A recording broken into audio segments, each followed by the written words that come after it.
Karen, Yes. what would you say if I told you that we are welcoming a punk rocker to the show today? I would say that sounds like fun.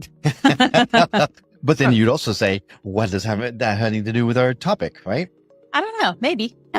Probably. I should say that. That's a good point, actually. Yeah. I think I'd be so shocked, though. Well, today's story is about a hardcore punk legend, actually the lead singer of the band Youth of Today, who has turned into a spiritual beacon. All right. That's right. Today we're talking about the ultimate transformation tale, and we're going from punk to monk. Oh, I like that. Did you write that? No, I didn't. I wish I could take credit. You should have just said yes. That was quite clever. I can't. You'll know why in a second. Welcome to Skeptic Metaphysicians.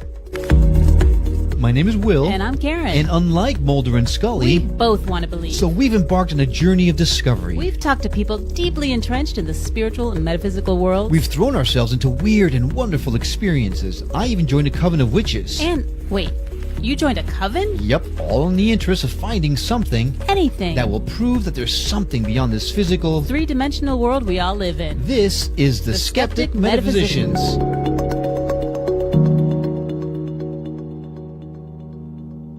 Welcome to Skeptic Metaphysicians. I'm Will. And I'm Karen. And today we are thrilled to welcome a legendary figure in the hardcore punk scene who underwent a profound transformation from punk to monk. Now, once the frontman of the iconic band Youth of Today, Ray traded packed clubs for serene ashrams, embarking on a spiritual journey that led to the creation of Shelter, a band that now blends hardcore energy with spiritual wisdom. Now, Ray's memoir, From Punk to Monk, thus I couldn't take credit for it, has a foreword by none other than Moby. Ooh, yeah, and it tells this incredible story of finding life's true meaning beyond fame. And now, as a yoga teacher and co-host of the Wisdom of the Sages podcast, Ray continues to inspire others on their own path to spiritual connection. We're excited to dive into this journey today, which I heard the grapevine includes a near-death experience. So welcome to the show, Ray Raghunath Cappo. I'm so sorry. I know I mispronounced it. It was pretty good. It was a tongue twister. You made it. Ray, it's half my people call me Ray Cappo from the old days of the music scene. And then through the yoga world, everybody knows me as Raghunath. And so I go by either name depending on who's calling me. Well, I'm going to try to say it correctly. If Ray is easier, you can just stick with Ray. Right. I think you can say that correctly. Oh, yes. I know a couple. I've known a couple of Rays in my life. Thank you. But okay. Well, so then Ray, your story, from what I've learned of it, is astounding. So I don't usually do this. I don't like starting with the person's story because I'd like to get to the meat of things and then find out about the story afterwards. In your case, however, I think it's integral to what we're going to be talking about. So sure. Tell us, how did you go from Youth of Today to where you are now? Interesting. It's been an interesting story, all outlined in my book, From Punk to Monk, available on Amazon, also on Audible. But in the punk, usually when you think of punk scene, which is like sort of shocking, you think of, lethargy and laziness and finger pointing and criticism of the government and sloth. We were punks, but we were nothing like that. Our band championed clean living, sense control, positive mindset, clean diet. And, we didn't drink or smoke, and we were vegetarians. This was going on in the mid 80s when that wasn't even in the conversation in the regular, now you can go to McDonald's and say, what are your vegan options? But right. Back then, this was very peculiar, fringy lifestyle. What to speak of what was going on in these alternative scenes like the Lower East Side of New York, which was in the times of corporate rock and arena rock in the mid 80s. We were playing dirty little nightclubs and CBGB, CBGBs, the Danceteria, all these crazy places, crazy scenes, colorful characters. It was a very colorful scene, very violent scene, had a heavy twist of violence. But in that mix entered monks from the Krishna temple in Brooklyn that would come and they would give out free food, because part of Hindu dharma is that you prepare food with love. Initially you grow it with love, you prepare it with love, you offer it to God, and then you distribute it to people. If you go to any holy place in India, you'll see that happens on a regular basis. So the Swami that taught this Bhakti Yoga in America, Swami Prabhupada, that was a big part of his mission. He said the only thing that people really lack is this love. That's the missing ingredient of the foods. So what happens is these monks are giving out food to the punks, and the punks are getting inspired by into spirit and starting asking questions about spirituality. And it affected me. And I was already on a path of, I believe that life is short and we should, try to live the best life we can and improve the quality of our body and not let drugs in the body and let not crazy things in the mind. So I was already sort of on that path. So then I got turned on to the message of the East. And I found that, wow, this connects with me in a very, very deep way. Again, this was before yoga.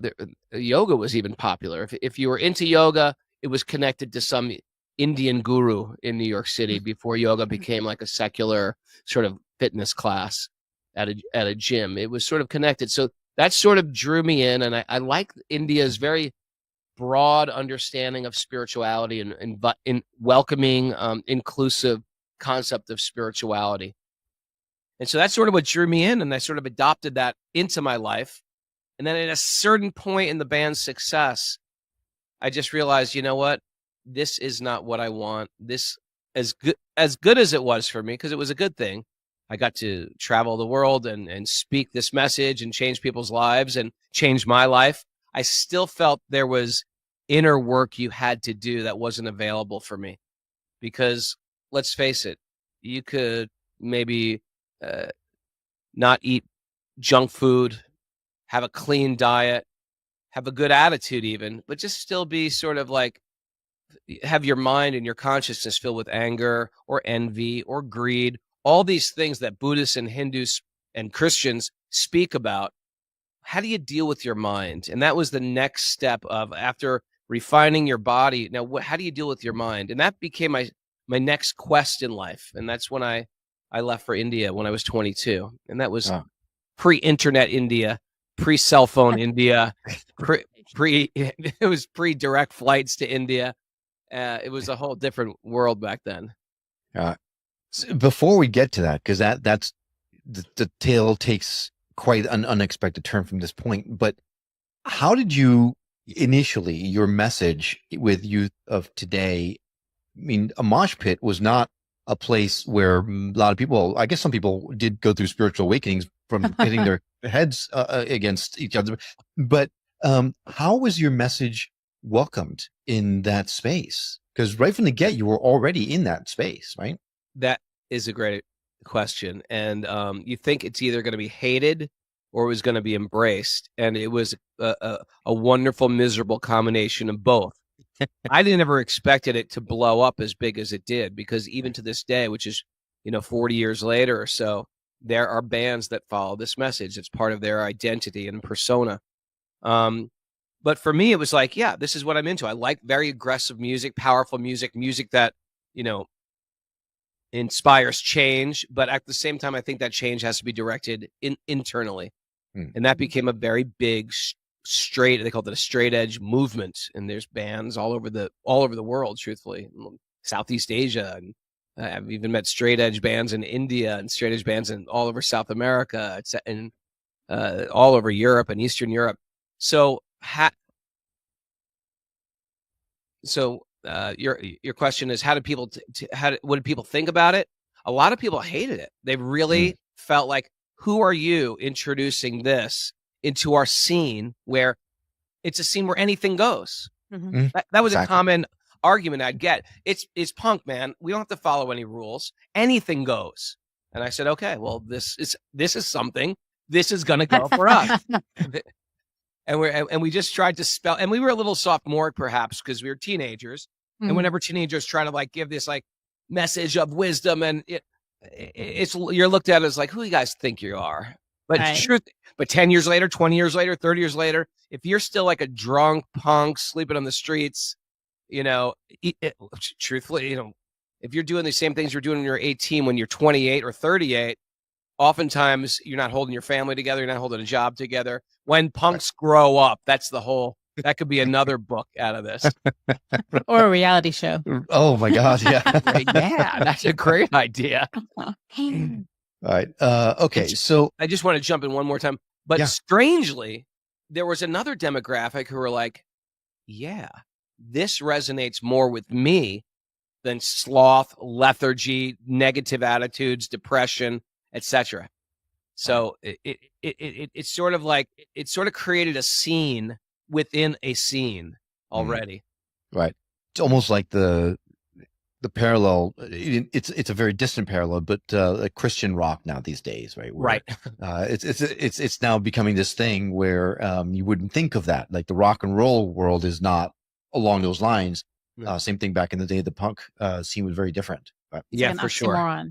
You're like, what? So it's like an oxymoron. Yeah. Vegan punks. You just wouldn't put those, especially not in the 80s. I mean, nobody would have put those together then. Right. Maybe now I can 80s, see it more, 70s, 60s. Rock and roll, I think the original of the word rock and roll is from the brothel. It's a music for a brothel. Oh. That makes us. Someone told me. I'm not positive. We might fact check me on that. It makes a weird kind of sense, though. Rock and roll. Yeah, rock and roll. Wow. Okay. There goes our family rating. All right.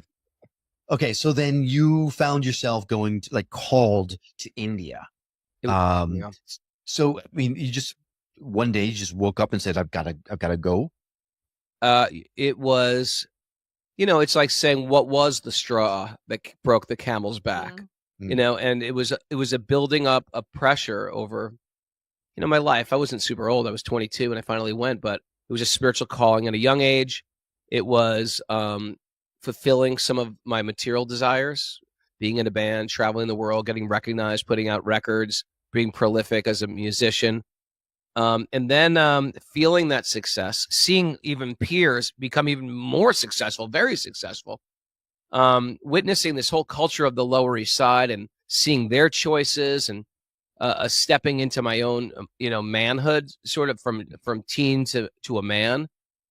And then started questioning, well, what is a win in this life? What is the goal? What am I supposed to do here? Is this what I'm supposed to do? How long do I do this for? What is it supposed to? Do I raise a family? Is that the goal? Is it to be a good person? Is it to save money? Is it to collect things? Is it to go have wanderlust and travel to all different continents all over the world? What is the actual win in life? And then when my father died, it sort of it gave me such a sort of a clarion call, just like a wake up. And it made me start to think, although he died, that could be me. It was very random that he died. It wasn't expected. And I could also die an unexpected death. Therefore, what am I doing? Am I wasting my life here? And so I took that tragedy as an impetus and sort of a catapult to ask those deeper questions. And so, and I'm sure you've probably experienced this in the workplace also. Whenever someone's had some success in their workplace or in their passions, that sometimes the very thing they love to do is causing them so much more conflict than before they were even successful at it. Like now there's competition, now there's envy, now there's a guy who wants my position, then there's somebody else, I want their position. Then greed comes in, then lust comes in, then envy comes in. And all of a sudden, these very things which were innocent and fun and joyful now become very complicated in the consciousness. And so as I was leaning into my spiritual self and watching the material world lift me and then drop me and lift me and then drop me, I finally got to this point where you know what? I need something else, and I have to cut myself from everybody I know. And that's when I first left for India. Right.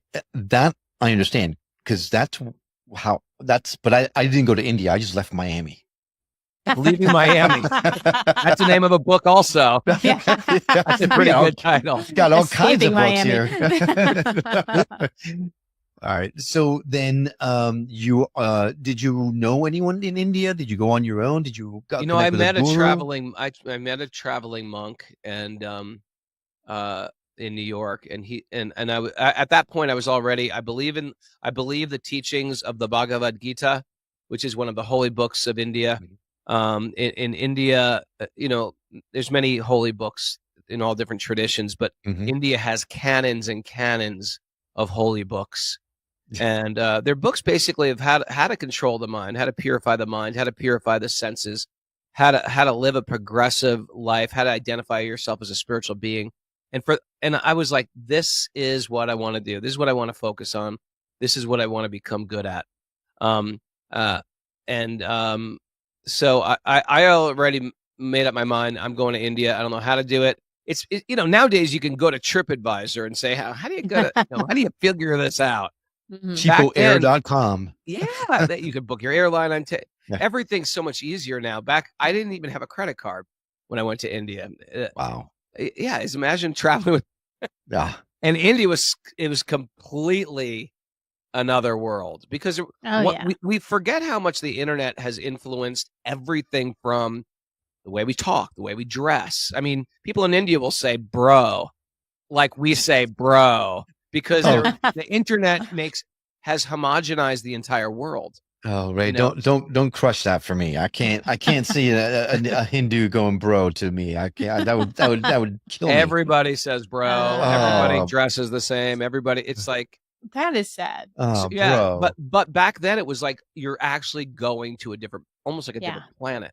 Yeah. Right. The rituals are different. The lifestyle is different. The foods are different. The language is different. The customs are different. The cars were different. Everything was absolutely different. And so for me, it was it was really shocking. And it was sort of like, to me, it was like a punk rock country. It's like everything was sort of like falling apart in decay. We're driving around in these trains that look like they were built during the times of the 1930s or 1940s. Everything needed a good power washing. It was quite adventurous, truthfully. Yeah, I mean, how did that affect you? Like, you have this mission of these things you want, and then you go to India. And I traveled a lot back in the day too, and I know that, like, some places like in China where you're like, whoa, it's rough. I mean, how did you, like, did that make you want to stay more? Or did that make you think like, oh my God, I got to go home? I always had this strong desire. At this point, I was really firm on my spiritual path. But there were times where I was like, I'm going to do my spiritual path somewhere else. So it was, there were times where I wasn't, I definitely was not as stoic as I would have liked to been. But there were times where just to make that trip, I felt like I was pretty stoic. I was 22. I didn't know anybody. But at the same time, I definitely wasn't a complete stoic where I was like, I'm going to do this no matter what. There was times, and I share in my book all my vulnerabilities and my self-doubt and my doubts of everything, and my inspirations, my excitement, and then my doubts again. And a lot of it had to do with my health and how I was feeling. And then also just like, well, okay, if my goal in life is to be connected and to serve, how am I going to do that? And I left my mother, who had just, her husband had just died. I left all my fans back home, and I was just like, I never had real closure. I just disappeared. And so anyway, I share that story in the book as well. What I did and coming back to India and the back and forth throughout the ashram years. Right. Well, then while you were in India, how long were you there? The first time I was only there about 4 or 5 months. But when I went back, but for 6.5 years straight, I was a celibate monk. So I practiced my monk vows in and out of ashrams all over the world, and regularly going back to India, if not annually going back to India. I still go back to India about, I'd say 25% of the year. Wow. Oh, wow. Yeah. So then what would you say is the biggest takeaway from your transition from one to the other? Well, there's been a next transition, which is not written in the book, from punk to monk to father of 5. I've raised 5 children. You know, That is- yeah, that's the opposite of punk, actually. A monk, the opposite of punk and monk. Right. And I live on a farm retreat center in upstate New York where we host retreats. And now I take people on pilgrimages to holy places in India. That's what I do Wow. for my job, but it's my pleasure. It's my greatest joy too. So people can have that experience. We go for a couple of weeks, so people like check in, and we try to create the appropriate environment. And because I've been there so many times, I know all the good places to go, the people to meet, the rivers to see, the temples to see, and it's a really nice Very cool. India, transcendental India experience. Very cool. Imagine. So in your new transition to father of 5, you actually went from punk to monk to funk. Then To 'cause, funk. you know, five kids. It's a lot of mess, a lot of It's- diapers. Well, before we get into that, I would just a question. So, you know, you hear of India and it's this incredibly spiritual place, and so many people go there to help move them along their journeys. But so many people can't go, you know, whether it's financial or Sure. whatever, they don't have the resources to go. Do you think they're still able to get the same level of inspiration that you had when you went to India here?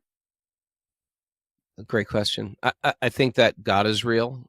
Source, higher power, whatever you want to call God, is a real benevolent force, and you don't need to leave the comfort of your own living room.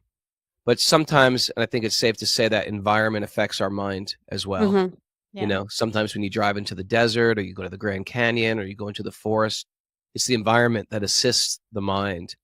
So God's everywhere. You don't have no one country, no one religion has a monopoly on God. And so I believe that anybody can find God, but it's good to have good guides and good teachers. Just like if you were to learn martial arts or learn how to play the violin or the harp, it's good to have good guides and good teachers who are expert at harp playing or violin playing, and they can Right. show you the shortcomings and how to accelerate your practice. And the truth, the same as with spiritual life, you get pro tips from people who've been practicing Life hacks. spiritual life hacks, pro tips. I love all these new words we invent every week. Yeah. You're And right. probably if you're going to go through all the effort to get there, you're going to really focus more. Yeah. I would think like, Yeah. oh, Sometimes. better pay attention. Sometimes people are just bring Right. their It's like- scattered brain with them. Yeah, it's like that story that oh my gosh, Jonathan Robinson. told us about the best mantra in the world. Yeah. Thank you. He went to India. Right. Yeah. So okay. You touched on the fact that you've got this retreat center in upstate New York, and I believe you do kirtans there and all that kind of stuff, right? So, Yeah, kirtan is call and response chanting. For those who don't know, Right. we have yoga seminars, and our podcast, Wisdom of the Sages. We do our own retreats there for people who are also into Bhakti Yoga and chanting and kirtan. So yeah, So then, how would you compare the modern day kirtan to a mosh pit? oh, to a mosh pit. Very good.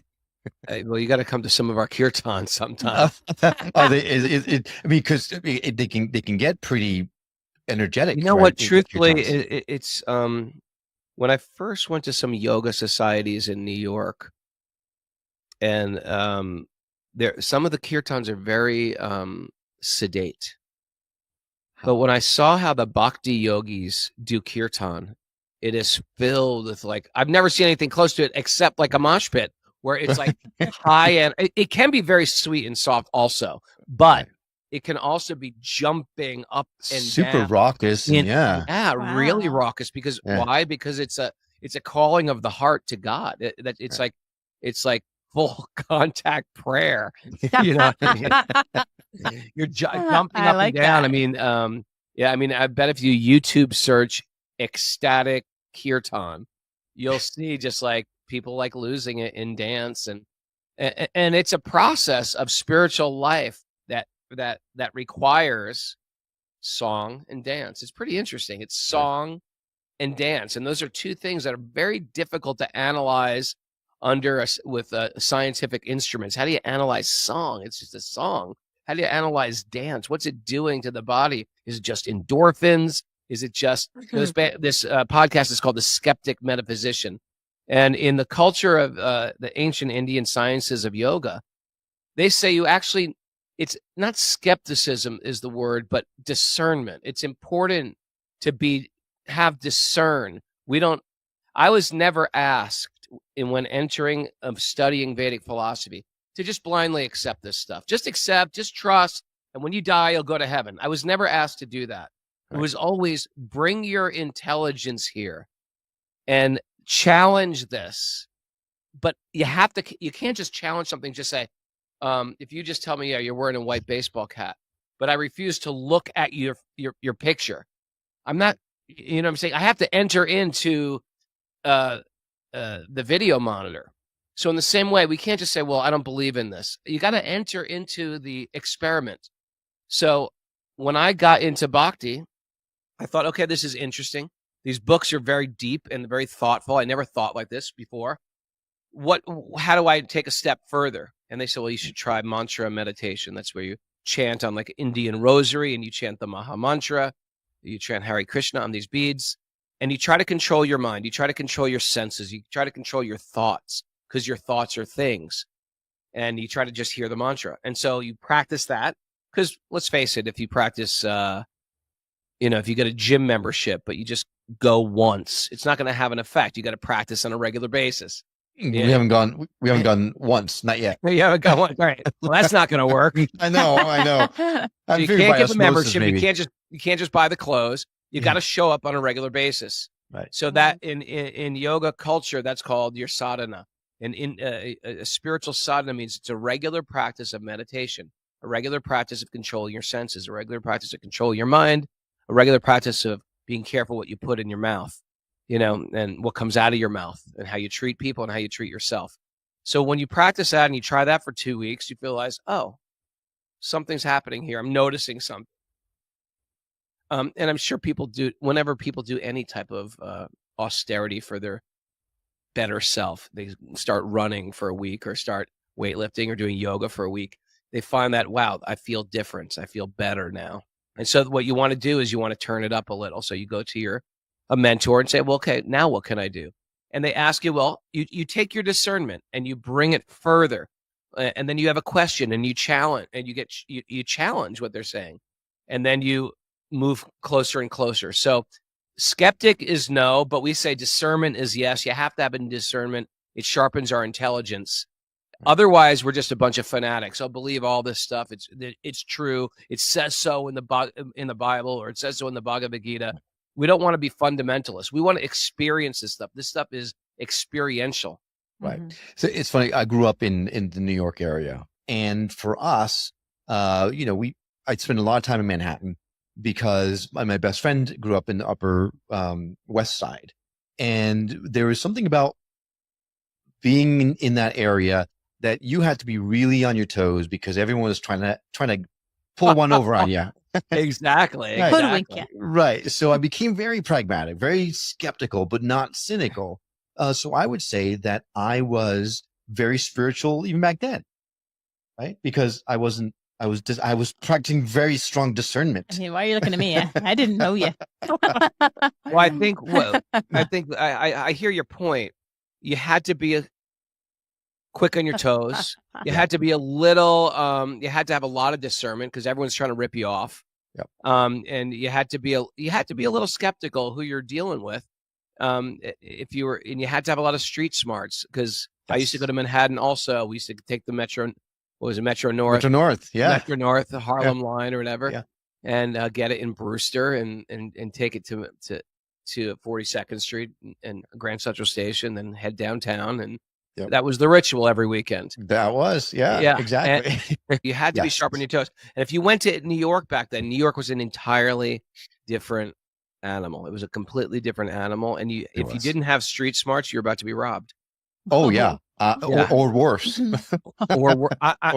It's a miracle that I'm alive. Because I hung out with crazy people in crazy neighborhoods late at night, and my parents had no clue where I was. I just told them I'm going to New York City to see music. I think they thought I was going to the Philharmonic or something, but If they knew the No. monsters Yeah. I was that were my good friends on the Lower East Side, they would Right. they would have lost their mind. Oh But my it's funny, gosh. my brother was just in town a couple of days ago. We were talking about that same thing. My best friend, how we survived our childhood, we have no idea. And it was just like our parents were just the most yeah, ignorant.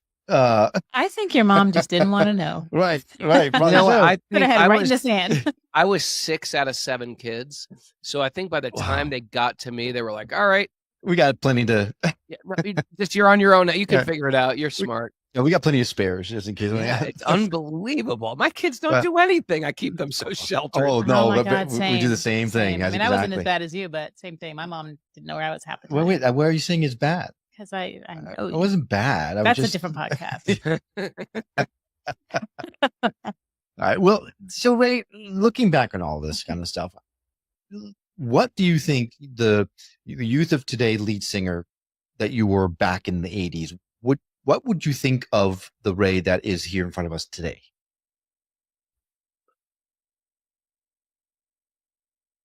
I never looked that far ahead back then. Yeah, 30 years old was old back then. Oh, yeah, 25 was old. When I was 15, and I was in the band with a bunch of 25-year-olds, and I was like, "Who are these old guys, and why are they still doing this dumb music?" Right. But if I was to zoom out of my entire life, I can see how it's a continuum of what I was back then.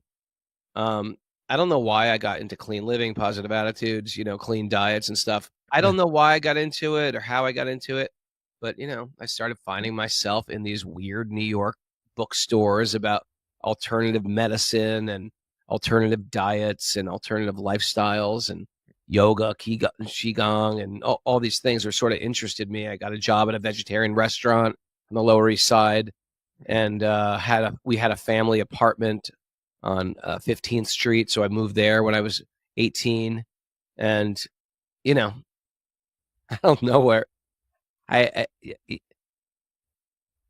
don't know. But truthfully, what I'm doing now here with the farm and the retreats and stuff like that, in reality, I've dreamed about it for about 30 years. I could maybe not when I was in youth of today, but years later, probably when I was maybe 30, I could see myself, I'm going to have a farm. I'm going to bring people to this place. I'm going to teach them all this stuff I learned in the ashram. I did have that dream, I can honestly say. And I dialed it in as I got older. Gotcha. And I've been here for the last 10 years. So what would you think what was the biggest challenge going from that punk rocker to the serene lifestyle of a monk? Like, what was the biggest challenge that you found that maybe more unexpected than anything else?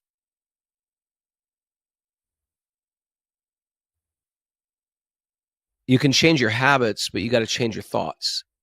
So the thoughts still follow you, and the stuff that was, and when you meet and juxtaposing my mind, okay, sure, I got the orange robes on, I've got the clay on the forehead, I'm chanting, I'm rising early, but you can't, dress up a lunatic like a king, and now all of a sudden he's a king. He's still a lunatic, So even though I changed outfits and sort of changed my habits, to change the consciousness and to change the mind, that's a lot of work. And to let go of bad habits and let go of bad thoughts and let go of resentments, it's a lot of work. And people do it on a psychiatric couch. People do it through talk therapy, through all different ways. I was doing it through a meditational practice. I'm still practically doing it as a meditational practice. And so I think my biggest realization from that was this is a process. It's a process. It's not gonna, things like this don't happen overnight. You don't just join a club and now I'm saved. It's not like that. It would be great if it was like that. I would love a self-realization pill, or I say it all the time. I need that lever. Or a God conscious pill. That would be great. Yeah. But instead, it's like, this is real work you got to do, and it's beautiful work and it's noble work. I found the biggest problem was everybody in my life, from all my friends and all my fans and my my besties and my parents, I felt like I was doing the most noble thing, and they all thought I was crazy.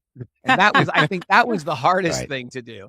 Like Right. sometimes Yeah. in India, a young man will say, mother, I'm going to drop out of engineering school and I'm going to become a monk. And the parents are sad because, oh, my son, he's becoming a monk. I wanted him to have kids and grandchildren, and now he's going to leave his career behind and just live with these swamis. But in their heart, they're like, but it's a good thing. So, but for me, it was like, it was so foreign.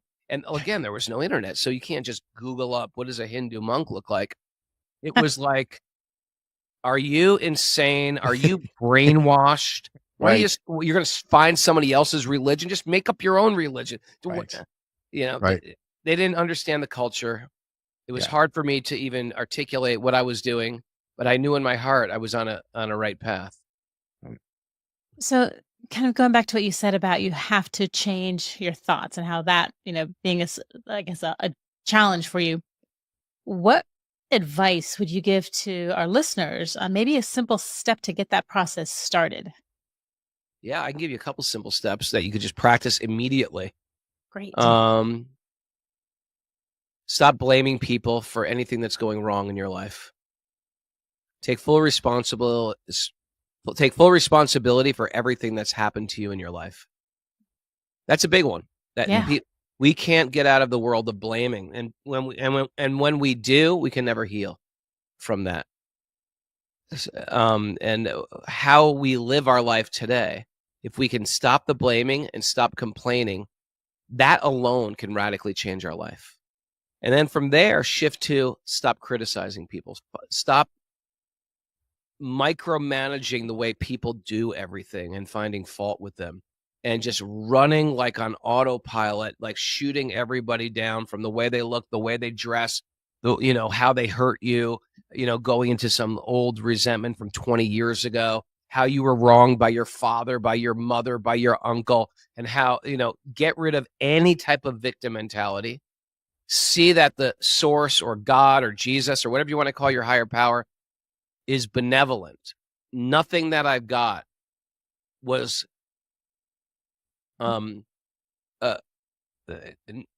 nothing happened to me. It didn't happen to me. It happened for me. Everything is for my growth, for my evolution. And when that becomes the mindset, it is like a fast track to your spiritual life, that there is a benevolent source, a benevolent higher power, and that even tragedy, I'm sure we could all find times in our life where we look back now and we didn't get it at the time, where we can say, thank God I was fired. Thank God she cheated on me and left me. Thank God he betrayed me. Thank God I lost all my wealth. Thank God this tragedy happened, because it's from the tragedies that we are forced to dig deeper. And if we lean into truth instead of leaning into alcohol or drugs or romance or sex or shopping, whatever we do to forget pain, Eating. and eating is a huge one, because you get a quick release, but then you're left with the same problem and you're a little bit overweight, and so if we can just lean into spirit and introspection and thoughtfulness, then radically we can change the trajectory of where we're going, and we can make that lemon into lemonade, if not lemon gelato or something. Ooh, Yeah. that sounds good. I like gelato. Those are good. No, but no, not just the gelato, but those are really good pieces of advice. Yeah, great helpful tips. Super helpful. Because people like me who have some challenges ahead of me in those particular spaces. As you can tell, my way to cope is to eat. It's easy to get discouraged because you're doing this all the time. You're meditating all the time. You're taking, or what you think you're trying to take, responsibility for your own actions, and trying to understand that everything that happens to you is ordained, it's for a reason, it's for your better good, all that kind of stuff. But we live in a 3D world, right? We live in the physical world that we've got to get up and feed the kid, take the kid to school, then go to work and work for Yeah. how many hours, come home and then make dinner. And then after that, make sure the kid does the homework. And all. How can someone maintain that thought form that keeps them on the right path in light of all the chaos that is our everyday life? That's a great question. You have to find some type of peace in the chaos. Like, my story, I raise kids. It can be totally chaotic. What to speak of if you're going through some chronic illness or you have some issue with a loved one in your family, or a sick mother or a father you're taking care of, or problematic parent you're taking care of, something like that. So chaos is coming. Expect it. Just like, and then chaos will go away. Expect that also. It's like the seasons come and seasons change. Every time there's a winter, there's a spring around the corner as well. So within the chaos and without the chaos, we got to find a steadiness, and the steadiness comes from the people we associate with on a regular basis. And so it helps to have a partner that is like you guys. You can support each other in this regard. 2, it helps to have some type of some like law book, so to speak. We use sacred literature in India on a regular basis. We read, we study. Matter of fact, my podcast is all about studying sacred literature of India on a regular basis, because when we do things on a regular basis, we create we change. We create different set of reactions, right? If I always react with the same, if I always react in a way that's not good, and then I have to break that chain for me to become a different person. So by hearing truth on a regular basis, when I want to do something that I know is not good for me, and I think it's safe to say we've all made choices, and perhaps we still make a lot of choices that aren't good for us. But when I hear truth on a regular basis, and I'm going to make my bad choice, which has been programmed in me, and I've been practicing it for a long time, by hearing truth on a regular basis, it chips us down. And now I go to make that bad choice. I was like, I have too much information here. I can't go against this information. Previously, I had no information. I was just running on autopilot. So the indulgence in wisdom literature on a regular basis changes us. In the same way, going to a gym changes us on a regular basis. Going to yoga class, going to a violin class, those things change us. Our ability to play music, our artistic ability, or our physical culture, our physical ability. But it's the wisdom literature that we read on a regular basis. And India had a whole practice of that. It's morning reading. It's before you get the kids up, before you're making breakfast, before you wake up and you have private time where you just read and recalibrate your consciousness. And then when you master doing that, with all the juggling and getting the kid off to soccer and getting this kid lunch packed and getting breakfast made, then you also figure out how to manage it in the evening time as well. So you have a little in the morning and a little in the evening, and then you sandwich your day of busyness, because we're all busy. And truthfully, as the kids grow up and things get a little less chaotic, and I'm sort of like going through this phase. My youngest is 10, but my older kids are older now. But I can see that things are getting a little less chaotic, and I can add more of my morning and more of my evening. And that sandwich is getting, the bread is getting thicker, and what's in the middle is getting smaller. And then you start to, and that's what in Indian culture, that's what spiritual life was. And that was what retirement was. Retirement didn't mean, well, I'm going to just, pretend I'm young and I'm going to golf my life away. Retirement was, I'm going to get really focused now on my spiritual identity. And there was that you would increase your meditation, your focus, your determination, all that stuff. So it's good while we have the chaos to practice and creating some time, even if it's 5 minutes in the morning, 5 minutes in the evening. So you are basically being proactive in order to not simply be reactive, right? So you're either putting that intention or exactly. reading the books and all of that stuff to change the way you feel or how you're affected when certain events happen. And that's the hard part. Yeah. Is not letting it affect you in a certain way. That's the hardest part for me. Especially because we've been practicing bad habits, bad reactions. Something happens and I get quiet. I go silent. I don't express my feelings. I bury them, or you really mask them. You drink liquor, you go to a bar, and then you really can mask your emotions. And that's why a lot of times when people give up these things, intoxicants or even junk food or even donuts, whatever, then after a while, it's like you have nothing to medicate your pain. So all you get is the pain. And then you're left like a total vulnerable emotional being, which is quite beautiful because for years we've been suppressing our emotions. So these things have to surface in a spiritual culture and on a spiritual path.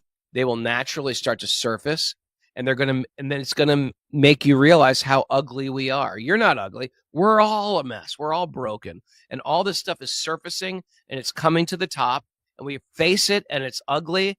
And it's beautiful, though, because we're purging it. Right. Yeah. Well, we're very quickly running out of time. I want to make sure that we are conscious of that because I know that you've got to go.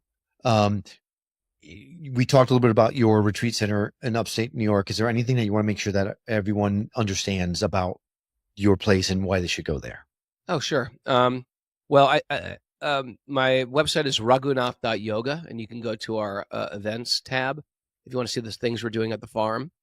But also I do a training in India every year where people want to learn yoga, study yoga. We have an incredible facility there that we use. We're hosted by a bunch of monks, and every year we do 200-hour, 300-hour training, and even kirtan training.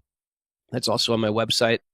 And then every year I take a group on pilgrimage in the autumn, and we do that, and that's a really fun trip. We're doing that in October this year.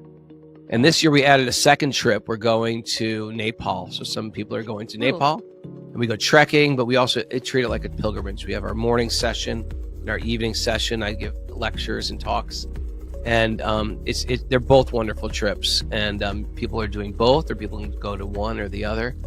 And and check out my new book, Punk to Monk. That's just the title alone is worth the price of admission. So you mentioned you can find it on all over wherever books are sold. Wherever books are sold, and audio. I read it as well. Awesome. Well, so we're going to lay in some direct links in our show notes. So if you missed any of this, all you need to do is go to skepticmetaphysician.com, go to his episode page. You'll see the links laid in there directly in the show notes. It makes it easy for you to access the book and access Ray, which is probably the most important part. All right. Ray, it's been a pleasure getting a chance to speak with you. Thank you for sharing your wisdom with us, and I look forward to picking up that book. Thanks so much for being on the show. Keep up the good work. The podcast seems awesome. Thanks. Likewise. Okay. Bye-bye. And a huge thank you to you. We know that there are tons of options out there, and having you decide to come along on our journey of discovery with us is an absolute honor for us. We hope you've enjoyed this conversation as much as we have. If you did and you feel called to give back, we invite you to visit our website at skepticmetaphysician.com, where you can donate to the show or subscribe as a member through our Buy Me a Coffee campaign. Your support will go a long way towards allowing Karen and I to bring you these wonderful conversations and teachings in more and more robust ways. Well, that's all for now, but we'll see you on the next episode of The Skeptic Metaphysician. Until then, take care.